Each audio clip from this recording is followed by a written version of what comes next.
দফায় দফায় after shock, মৃতের সংখ্যা বেড়ে 132, আহত 5 শতাধিক, জরুরি অবস্থা জারি। বেপরোয়া হয়ে উঠছে রোহিঙ্গারা, মাদক ব্যবসা, চুরি ডাকাতিতে দিশেহারা স্থানীয়রা, কঠোর নজরদারির আশ্বাস প্রশাসনের। সিরাজগঞ্জ, ময়মনসিংহের শত শত সিসিটিভি ক্যামেরার বেশিরভাগই অচল, বাড়ছে চুরি, ছিনতাই সহ নানা অপরাধ। কর্তৃপক্ষের উদাসীনতাকে দুষছেন নগরবাসী। এবং দিনাজপুরের শালবন উজাড় করছে ভূমিদস্যু ও স্থানীয় কুচক্রী মহল, জমি উদ্ধারের পাশাপাশি বৃক্ষরোপণ কর্মসূচি শুরু বন বিভাগের।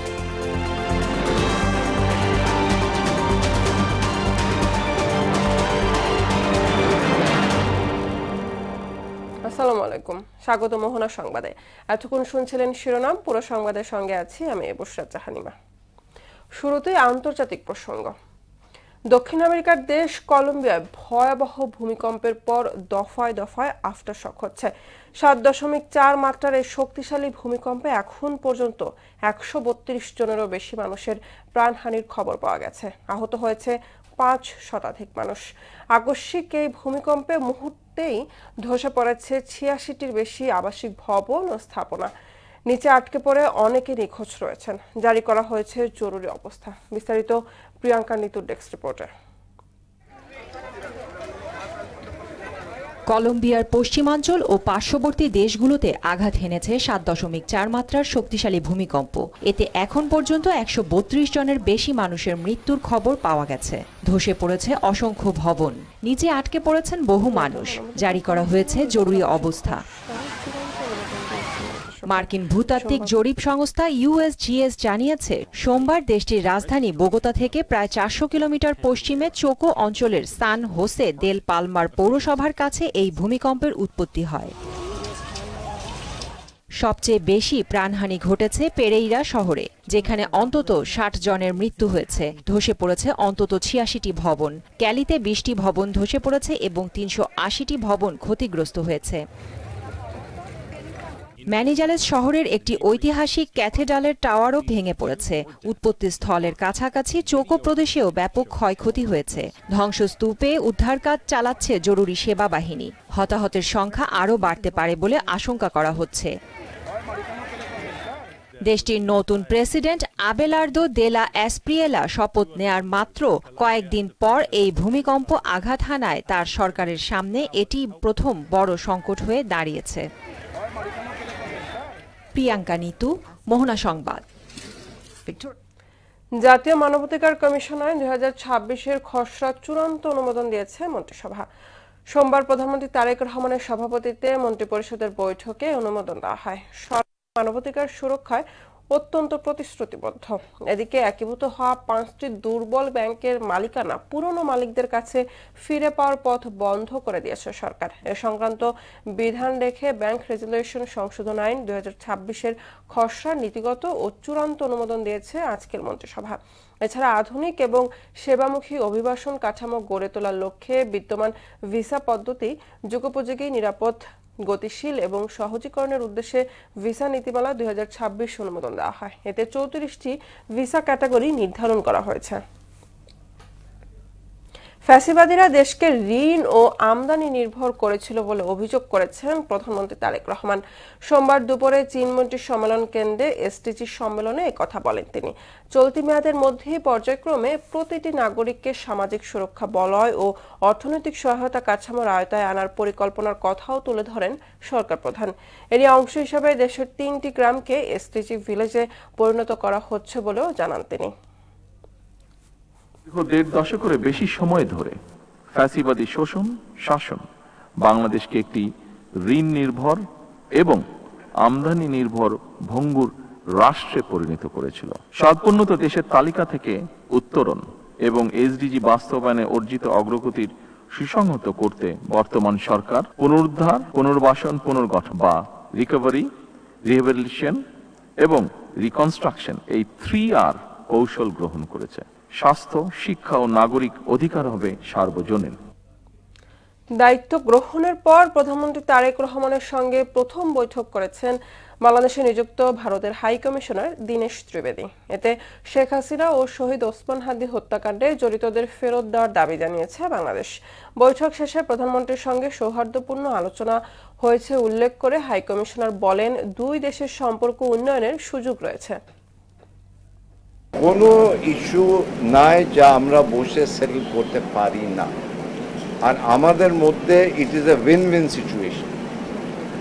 দুই দেশের ভাইব্রেন্ট ডেমোক্রেসি, আমি সবসময় বলি, একটা গণতন্ত্র দুই দেশে, আর দুই দেশই চায়, লোকেরা সাধারণ মানুষ কি চায়, সাধারণ মানুষ, ইন্ডিয়ার সাধারণ মানুষ, বাংলাদেশের সাধারণ মানুষ একই জিনিস চায়, সম্পর্ক ভালো, এটা ন্যাচারাল।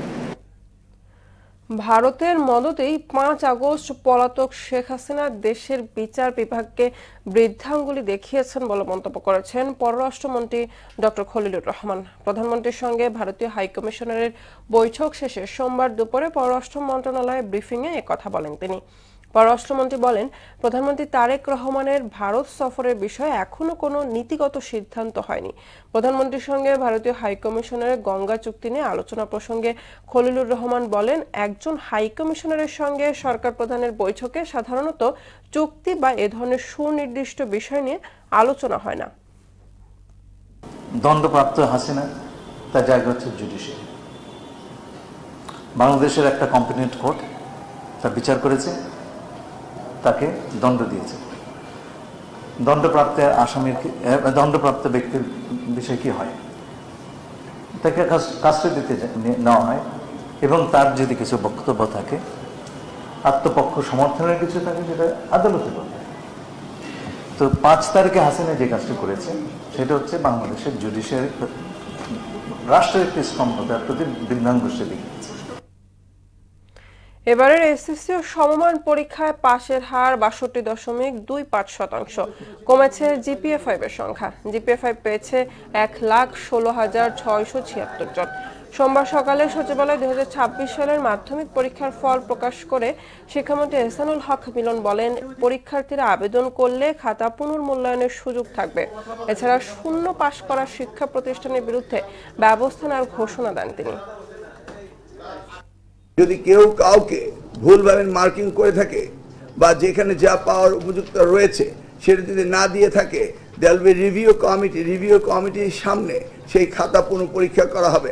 সারা দেশের শিক্ষা ব্যবস্থায় যদি কোনো রকমভাবে সংখ্যায় কমতে থাকে এবং 0% যদি কোনো স্কুলে, কলেজ, মাদ্রাসা পাস করে, সেগুলোকে অ্যাড্রেস করা, এই এক্সপেরিয়েন্সটি আমার আছে এবং সেই এক্সপেরিয়েন্সের আলোকেই আমরা কাজ করব।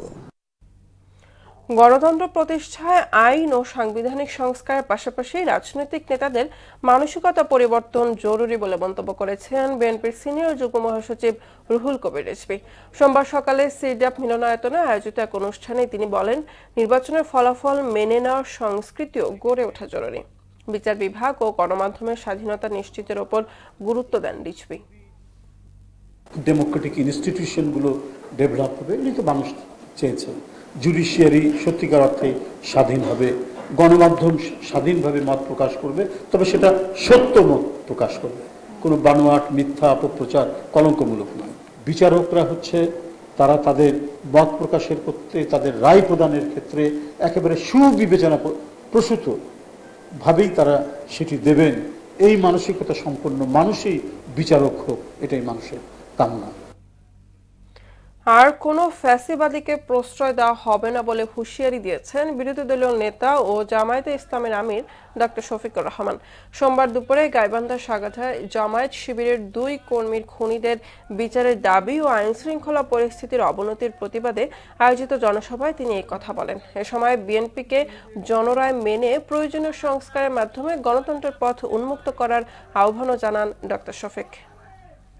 যে পথে হাঁটছেন, যে পথে আপা হেঁটেছিল, সেই পথে আপনারা হাঁটতেছেন। এই পথে যারাই হাঁটবেন তাদেরকে পালাতে হবে। জনগণের রায় মেনে নিন, সংস্কার সাধন করুন, ফ্যাসিবাদের রাস্তা বন্ধ করুন, মানবিক এবং গণতান্ত্রিক বাংলাদেশের রাস্তা খুলে দিন। রাষ্ট্রপতি নির্বাচনের লক্ষ্যে তফসিল ঘোষণার পর মনোনয়নপত্র সংগ্রহ করেছে ক্ষমতাসীন ও বিরোধী দল। রাষ্ট্রপতি পদের জন্য 11 দলীয় ঐক্য এরই মধ্যে কর্নেল অলি আহমেদের নাম ঘোষণা করেছে। সোমবার সকালে হামিদুর রহমান আজাদের নেতৃত্বে জোটের প্রতিনিধি দল আসে নিসেতে। নির্বাচনী কর্মকর্তা দফতর থেকে মনোনয়নপত্র সংগ্রহ করেন তারা। আমরা যাকে প্রার্থী দিয়েছি একজন বর্ষিয়ান নেতা, খেতাবপ্রাপ্ত মুক্তিযোদ্ধা রণাঙ্গনের, উনি সাবসেক্টর কমান্ডার ছিলেন। তিনি সে সময়ে স্বাধীনতার যে রিভল্ভ প্রেসিডেন্ট জিয়াও বলেছেন, উনিও বলেছিলেন, সবাই মিলে বিদ্রোহ করেছিলেন 8ম ইস্ট বেঙ্গল রেজিমেন্টে, যেটার মধ্য দিয়ে স্বাধীনতা যুদ্ধের সূচনা ঘটেছে। তো এই ইতিহাসটা তো কেউ অস্বীকার করতে পারবে না। ক্রমেই বেপরোয়া হয়ে উঠছে রোহিঙ্গারা। নিজেদের মধ্যে সংঘর্ষ, সংঘাত আর স্থানীয় জনগণ সহ আইন শৃঙ্খলা রক্ষাকারী বাহিনীর উপর হামলার ঘটনা ঘটছে অহরহ। এছাড়া মাদক ব্যবসা, চুরি ডাকাতির মতো অপরাধমূলক কাজেও জড়িয়ে পড়ছেন তারা। রোহিঙ্গা জনগোষ্ঠীর কারণে নিরাপত্তা নিয়ে স্থানীয়দের মাঝে দেখা দিয়েছে শঙ্কা। এ বিষয়ে কঠোর নজরদারির কথা জানিয়েছে প্রশাসন। আফসার কবির আকাশের তথ্যচিত্রে তাহসিন তারিনের রিপোর্ট। মিয়ানমারের সামরিক বাহিনীর নিপীড়নের মুখে 2017 সালে লাখ লাখ রোহিঙ্গা বাংলাদেশে আশ্রয় নেয়। বর্তমানে কক্সবাজারের টেকনাফ, উখিয়ার বিভিন্ন ক্যাম্পে 12 লক্ষাধিক রোহিঙ্গা বসবাস করছে, যারা নিরাপত্তার জন্য হুমকি হয়ে দাঁড়িয়েছে।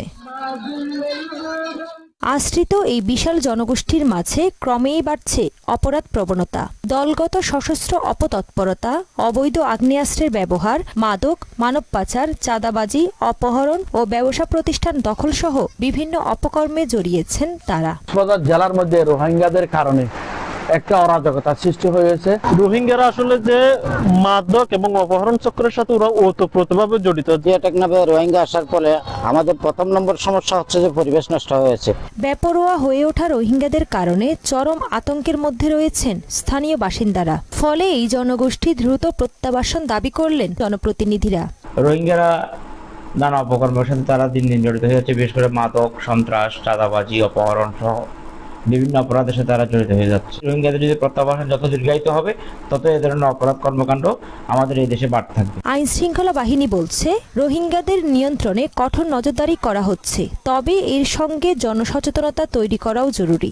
রোহিঙ্গাদের ভিতরে যে সচেতনতা তৈরি করা ছাড়া এই মাদকের ব্যাপারে বলেন, ইফটিজিং বলেন, মানব পাচার বলেন বা অন্যান্য যে সমস্ত অপরাধ আছে, এটা কোনোভাবেই আপনার নিরসন করা সম্ভব না। এখানে রোহিঙ্গা ক্যাম্পের ভিতরে অস্ত্রিত তৈরি করার জন্য তারা দায়ী। আমরা তাদের ব্যাপারে আইনগত ব্যবস্থা নেওয়ার জন্য কঠোর অবস্থানে আছি। নিরাপত্তা ব্যবস্থা ঢেলে সাজাতে না পারলে রোহিঙ্গারা জাতীয় নিরাপত্তার জন্য হুমকি হয়ে দাঁড়াবে বলে মনে করছেন স্থানীয় বাসিন্দারা। তাহসিন তারিন, মোহনা সংবাদ। প্রযুক্তি নির্ভর নজরদারির মাধ্যমে অপরাধ দমনে সিরাজগঞ্জ ও ময়মনসিংহ শহরে কোটি টাকা খরচ করে বসানো হয় শত শত সিসিটিভি ক্যামেরা। শুরুতে সুফল মিললেও কেবল তদারকি ও রক্ষণাবেক্ষণের অভাবে এখন বেশিরভাগ ক্যামেরাই অচল। ফলে দুই শহরেই আশঙ্কাজনকভাবে বেড়েছে চুরি, ছিনতাই সহ নানা অপরাধ। কর্তৃপক্ষের উদাসীনতাকে দায়ী করছেন নগরবাসী। আশরাফুল ইসলাম জয় ও মফিজ উদ্দিনের তথ্যচিত্রে জানাচ্ছেন মিশাল বিন আনোয়ার।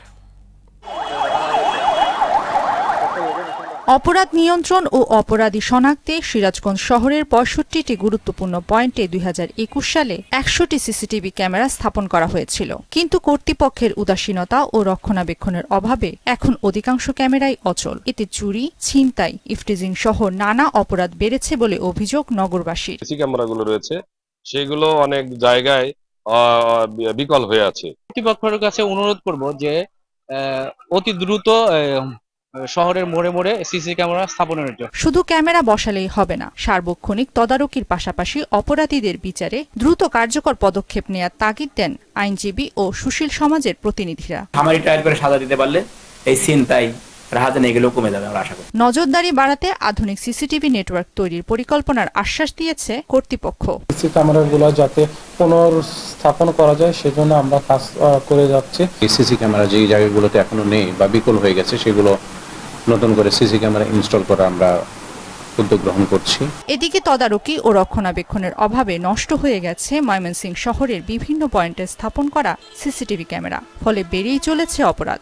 মোটরসাইকেল দিয়া টান মারি না জায়গা পরে এদিকে গ্যাদারিং জমে। যদি সিসি ক্যামেরা থাকে তাহলে এইসব গুলি চিহ্নিত সন্ত্রাসী করে ধরা যায় আর কি। ব্যবসায়িক যারা তারা নিরাপত্তা নাই, সিসি ক্যামেরা থাকলে পয়েন্টে পয়েন্টে ভালো একটা সিসি ক্যামেরা থাকলে আমাদের জন্য নিরাপত্তা আছে।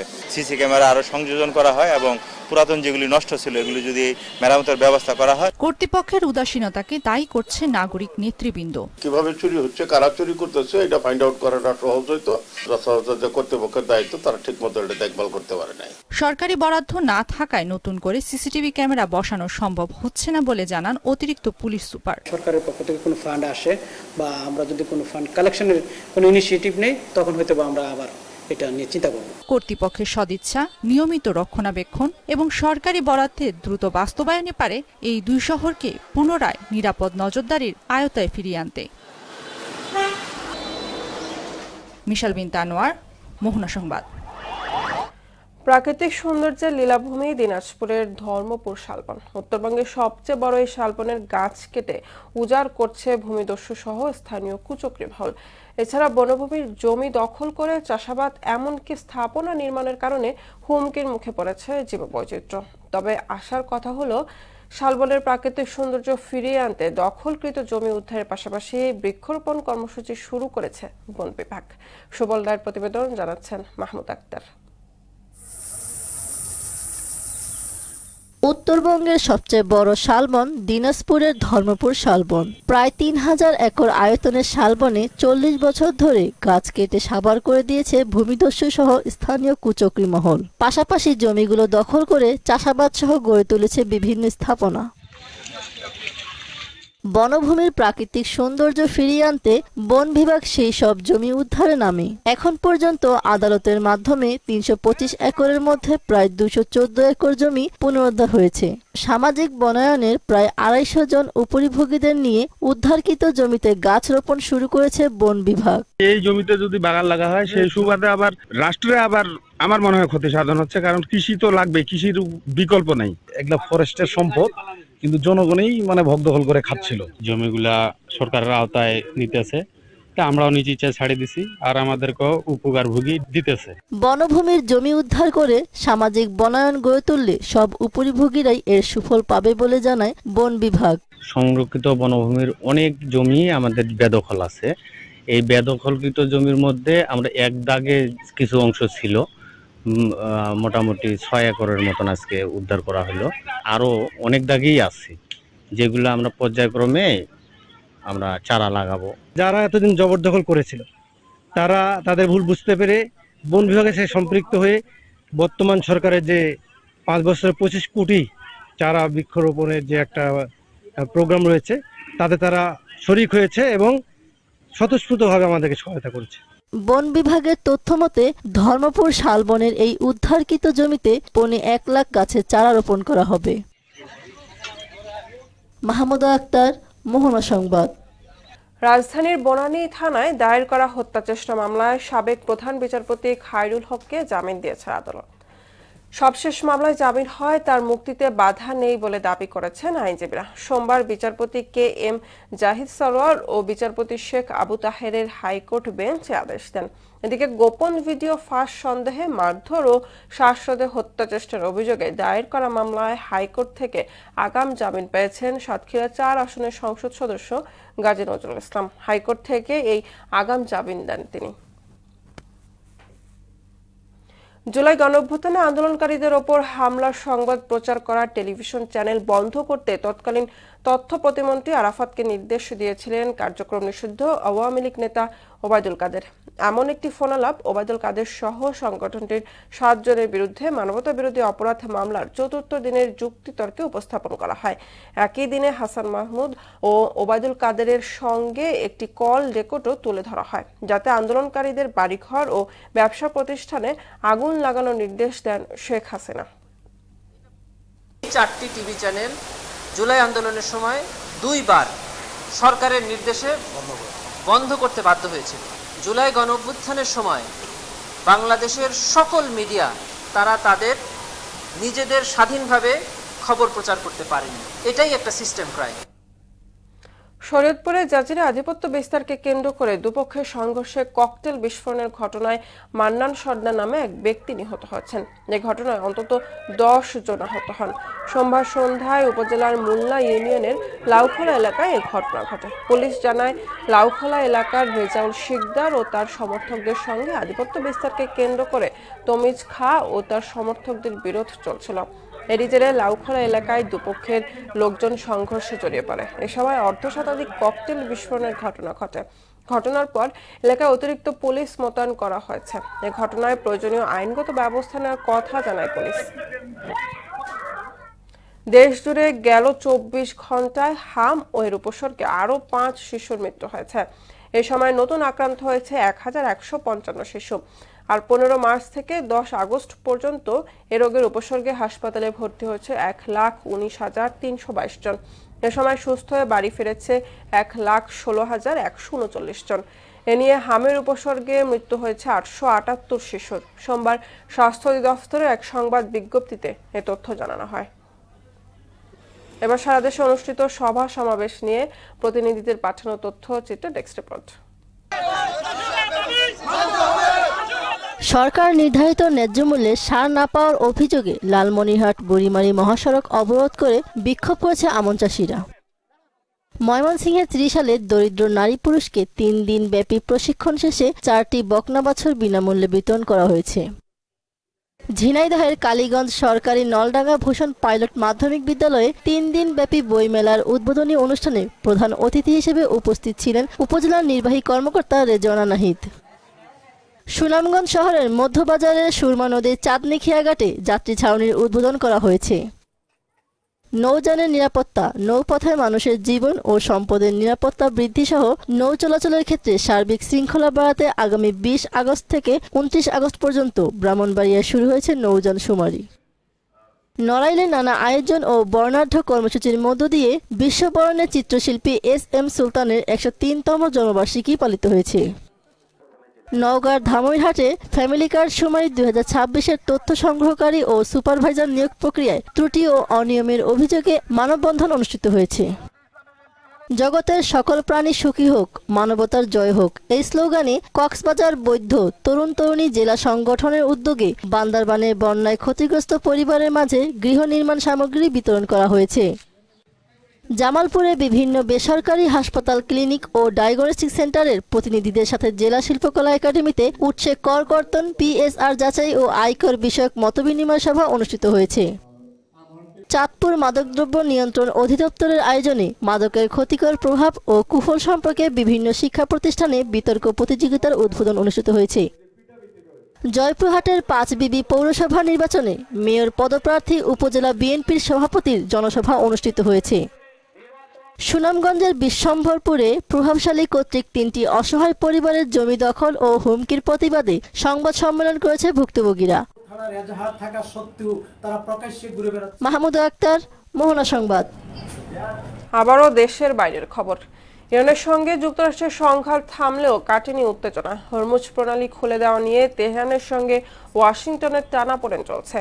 এর মধ্যে নতুন করে সামরিক অভিযান না চালিয়ে ইরানকে অর্থনৈতিকভাবে চাপ দেওয়ার পথে এগোনোর ইঙ্গিত দিয়েছেন মার্কিন প্রেসিডেন্ট ডোনাল্ড ট্রাম্প। এছাড়া যুক্তরাষ্ট্র ইরানের অর্থনৈতিক পরিস্থিতির ওপর গভীরভাবে নজর রাখছে বলেও জানান প্রেসিডেন্ট ট্রাম্প। বিশেষ করে দেশটির উচ্চ মূল্যস্ফীতি ও অর্থের সংকটকে গুরুত্ব দেওয়া হচ্ছে। এ সময় ট্রাম্প তার ট্রুথ সোশ্যাল অ্যাকাউন্টে ইরানি মুদ্রা রিয়ালের দর পতনের একটি চার্টও প্রকাশ করেন। দর্শক, এ পর্যায়ে জানিয়ে দিচ্ছে আজকের সংবাদপত্রের গুরুত্বপূর্ণ শিরোনামগুলো।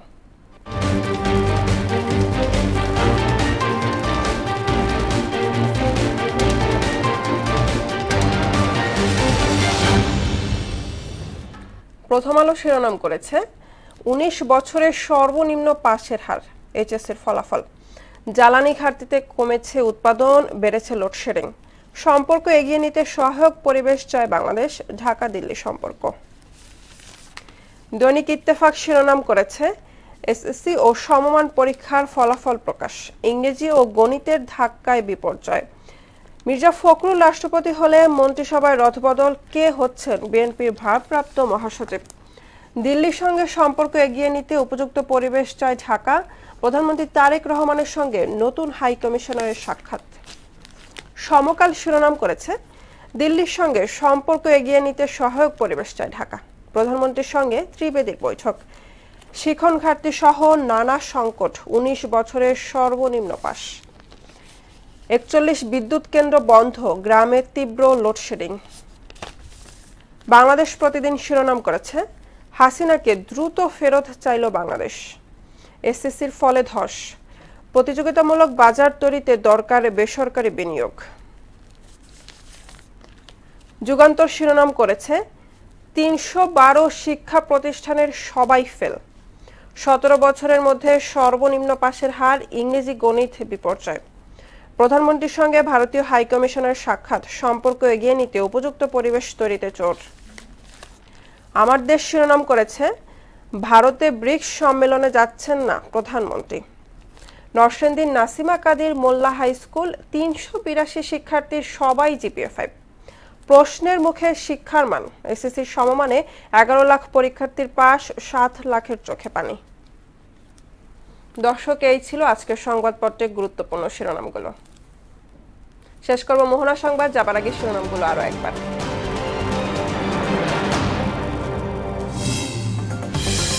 কলম্বিয়ায় ভয়াবহ ভূমিকম্পের পর দফায় দফায় আফটার শক, মৃতের সংখ্যা বেড়ে ১৩২, আহত ৫ শতাধিক, জরুরি অবস্থা জারি।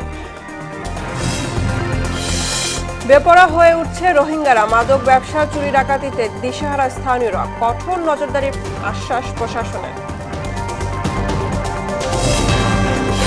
সিরাজগঞ্জ ময়মনসিংহের শত শত সিসিটিভি ক্যামেরার বেশিরভাগই অচল, বাড়ছে চুরি, ছিনতাই সহ নানা অপরাধ। কর্তৃপক্ষের উদাসীনতাকে দুষছেন নগরবাসী। এবং দিনাজপুরে শালবন উজাড় করছে ভূমিদস্যু, স্থানীয় কুচক্রী মহল। জমি উদ্ধারের পাশাপাশি বৃক্ষরোপণ কর্মসূচি শুরু বন বিভাগের। এই ছিল মোহনা সংবাদে। পরবর্তী সংবাদ দুপুর ১টায়। এর আগে বেলা ১১টায় দেখুন সংবাদ এক নজরে। মোহনার সবশেষ খবর জানতে ভিজিট করুন www.mohana.tv। সংবাদ দেখতে পারেন ফেসবুক, ইউটিউবে। এতক্ষণ সঙ্গে থাকার জন্য ধন্যবাদ।